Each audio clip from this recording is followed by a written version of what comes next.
नमस्कार, मैं हूँ राम कुमार राही। आप देख रहे हैं यूट्यूब चैनल सोशल राही। आज मैं ऐसे लेखक की चर्चा कर रहा हूँ जो शायद पहली बार इतना अच्छा काम करके दिया है कि किसी ने अभी तक नहीं कर पाया है। 1 फरवरी 1954 में जन्मे जागेश्वर दयाल संखवार एडवोकेट जलोकर गाँव जनपद हमीरपुर उत्तर प्रदेश के निवासी हैं, जिनके पिता स्वर्गीय श्री सुंदरलाल संखवार, माता श्रीमती केशवबाई हैं। जागेश्वर दयाल संखवार की पत्नी स्वर्गीय श्रीमती देवकी जी हैं, जो 1995 से 2000 तक प्रधान पद पर रही हैं। संखवार जी ने एक ऐसा काम करके दिखा दिया है जो कोई आम आदमी नहीं कर सकता है। जागेश्वर दयाल संखवार जी ने एक ऐसा बुद्ध वचन महाकाव्य ग्रंथ समाज को दिया है, जिसका वजन 5 किलो, लंबाई 19 सेंटीमीटर, चौड़ाई 14 सेंटीमीटर और जिसमें पेज 1987, जिसमें भाषा बुंदेली, अवधी, खड़ी बोली, क्षेत्रीय भाषा, उर्दू और अंग्रेजी भाषा का भी प्रयोग किया गया है, जिसमें अलंकार, अनुप्रास, यमक, रूपक, उपमा, उपेक्षा, श्लेष, संदेह आदि अलंकारों का भी प्रयोग किया गया है। आइए हम जागेश्वर दयाल संखवार एडवोकेट से आपको रूबरू कराते हैं। सर जी, सबसे पहले तो मैं आपका आभार व्यक्त करता हूं, साथ में नमो बुद्धाय जय भीम करता हूं। नमो बुद्धाय जय भीम। सर जी, जब मैंने आपके बारे में सुना कि आपने एक ऐसी पुस्तक, ऐसी महाकाव्य ग्रंथ लिखा है, शायद वो पहली बार आपके द्वारा लिखा गया है, तो मैं आपके गांव में आकर के आपसे मिलने की उम्मीद की कि वकील साहब से मिला जाए, आपकी पुस्तक देखी जाए। तभी मेरे अंदर विचार आए, हमने आपसे मिलने की कोशिश की। तो सर जी, आप हमें बताएं पुस्तक के बारे में कि कितना समय लगा पुस्तक लिखने में, आपको कितना उसका वजन है, कितनी लंबाई चौड़ाई है, सारी चीज़ें पहले हमें पुस्तक के बारे में आप बताएं। ये बुद्ध वचन महाकाव्य इसका नाम है जी। और सन 1994 से इसका लेखन मैंने शुरू किया था जी।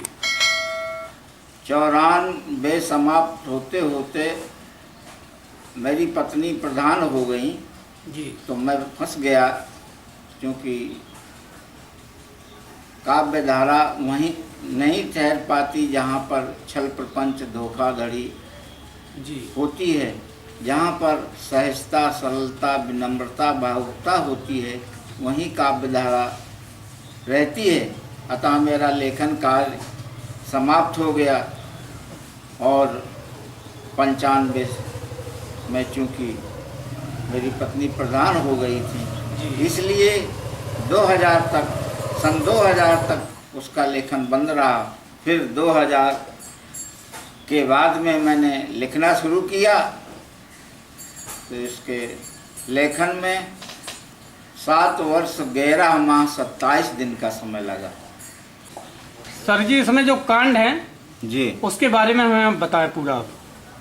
इसमें 8 कांड हैं जी। इस महाकाव्य में 8 कांड हैं, जिनमें बचपन कांड, दीक्षा कांड, सद्धर्म कांड, मजहब एवं धर्म कांड, जीवन नियम कांड, निंदा एवं प्रशंसा कांड, अंतिम चारिका कांड और सुगत सागर कांड, ये 8 कांडों में विभक्त है।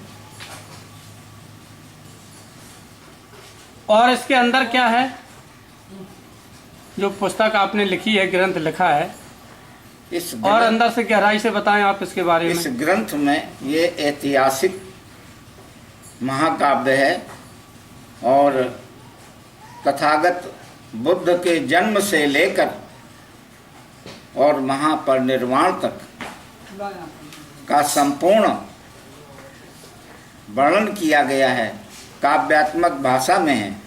दोहा, चौपाई, छंद, सोरठा, कवित्व आदि छंदों में ये लिखा गया है। इसमें तमाम अनुप्रास, रूपक, उपमा, उत्प्रेक्षा और संदेह आदि अलंकारों का प्रयोग किया गया है। भाषा रुचिकर है जी। हिंदी भाषा है।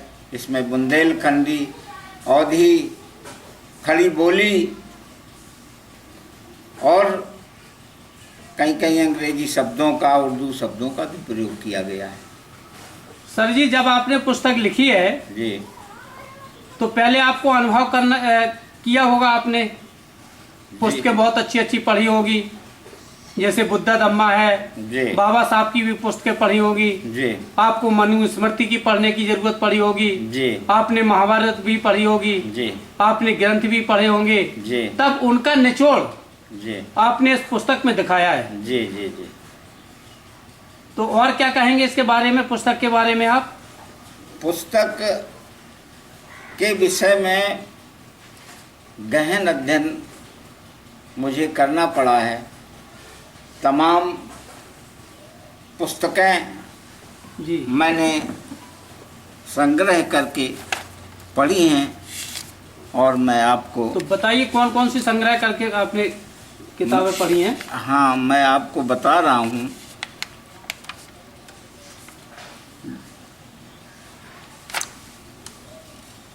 बाबा साहब अम्बेडकर का प्रसिद्ध विशाल श्रेष्ठ ग्रंथ द बुद्धा एंड हिज धम्म, जी हिंदी में भगवान बुद्ध और उनका धर्म, बौद्ध ग्रंथों के गहन अध्ययन और चिंतन का महान फल है, जिनमें मध्यम निकाय, अंगुत्तर निकाय, संयुक्त निकाय, दीर्घ निकाय, विनय पिटक, अश्वघोषकृत बुद्ध चरित्र, विनय महावग्ग, जातक निदान कथा, जातकट्ट कथा, निदान चुल्लवग्ग, धम्म पद आदि सम्मिलित हैं। इस ग्रंथ के विचारों पर ही बुद्ध वचन महाकाव्य रचा गया है।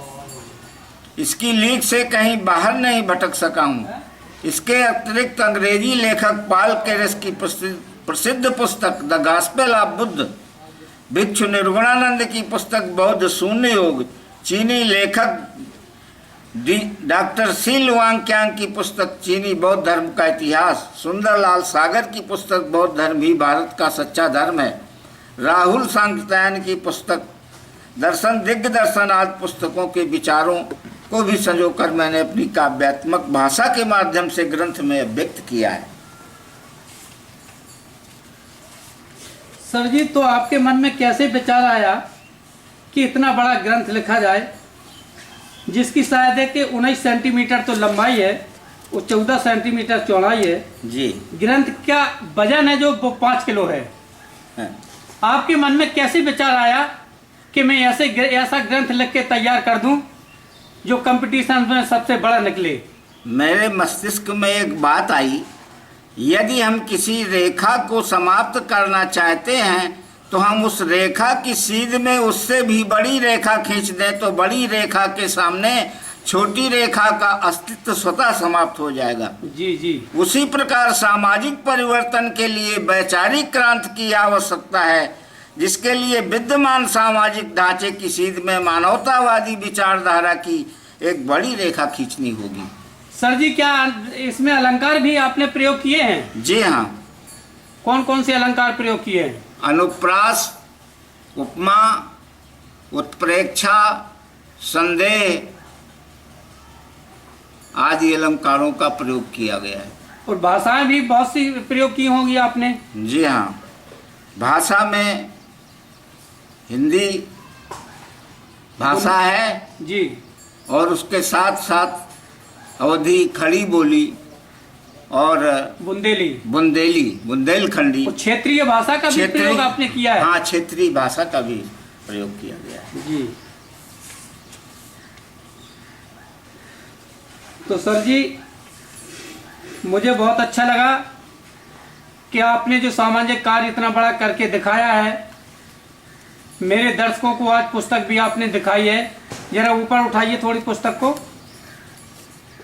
देखिए सर जी, आप लोगों के सामने पुस्तक दिखाई दे रही है। इस पुस्तक का वजन, इस ग्रंथ का वजन 5 किलो है लंबाई 19 सेंटीमीटर है, चौड़ाई 14 सेंटीमीटर है। शायद ये पहला ग्रंथ है पूरे अपने भारत में जो इतना बड़ा ग्रंथ लिख के तैयार मेरे वकील साहब ने किया है। सर ये नीचे कर लीजिए। तो सर जी, और बाबा साहब के जो 3 बिंदु हैं, बाबा साहब ने कहा कि शिक्षित बनो, संगठित रहो, संघर्ष करो। शिक्षा के बारे में समाज के लिए आपने क्या किया? शिक्षा के विषय में तमाम बातें इसमें कांड के हिसाब से असल में वर्णन किया गया है जी। और शिक्षित होने के लिए भगवान बुद्ध के उपदेशों के द्वारा आदमी के विकास के लिए प्रेरित किया गया है जी। भगवान बुद्ध ने उपदेश दिए हैं शिक्षित होने के। बुद्धं शरणं गच्छामि, जी। बुद्ध की शरण में जाओ, ज्ञान की शरण में जाओ। इसका तात्पर्य इस ग्रंथ के पढ़ने से प्राप्त होता है। आपने जो ग्रंथ लिखा है जी, तो मेरे दर्शकों को प्राप्त कैसे होगा? इसका प्रकाशन बहुत जल्दी होने वाला है जी। धनाभाव के कारण रुका हुआ हूँ जी जी। और मेरी उम्र लगभग 73 वर्ष की हो रही है, तो मैं कार्य भी कम कर पाता हूँ, लेकिन बहुत जल्दी प्रयास मेरा है कि इसका प्रकाशन करके।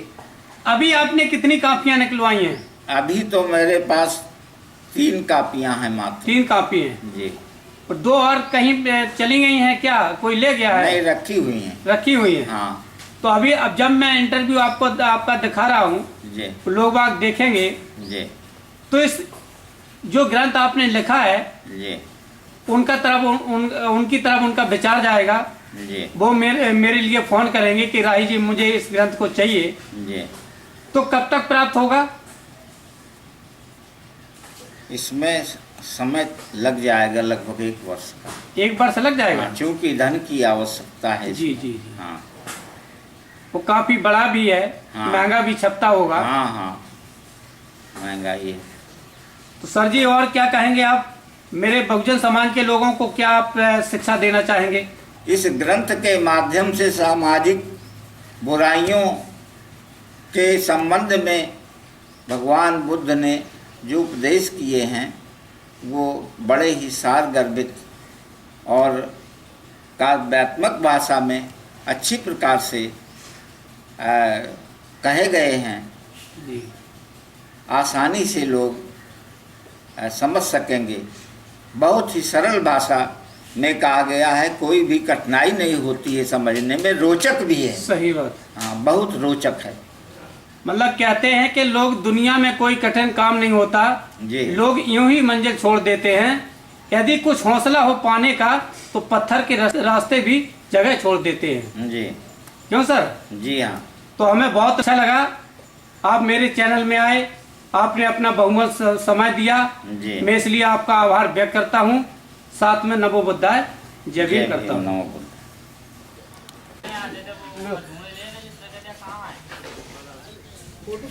अपने में किताब की अगर कर को बढ़िया कोई टीवी चैनल में निकली जाए मोबाइल बताने लगे काल से इंटरव्यू पूरा